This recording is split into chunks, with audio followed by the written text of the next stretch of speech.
কিভাবে আলুর চিপস তৈরি করতে হয় সেটাই দেখাবো। এই সাইজের বড় আলু নিতে হবে।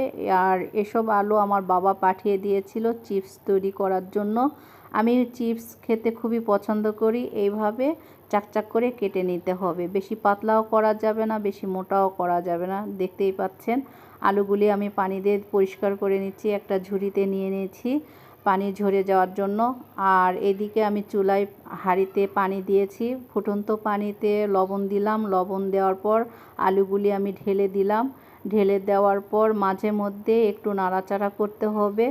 বেশি আলু সেদ্ধ করা যাবে না, আলু বেশি সেদ্ধ হয়ে গেলে পুরোটাই ভেঙে যাবে। আধা সেদ্ধ করে নিতে হবে।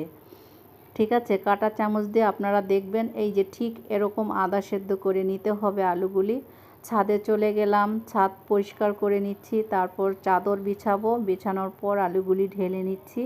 ঢেলে নেওয়ার পর একটা একটা করে আলু ভালোভাবে নেড়ে দিতে হবে। বউ শাশুড়ি মিলে আলুগুলি একটা একটা করে নেড়ে দিচ্ছি। তো দেখতেই পাচ্ছেন। তো এইভাবেই আমাদের অঞ্চলে এই আলুর চিপস তৈরি করে। তো আপনারা করে খেয়ে দেখবেন, অনেক ভালো লাগবে। নাস্তা হিসেবে খুবই ভালো লাগে। খোদা হাফেজ।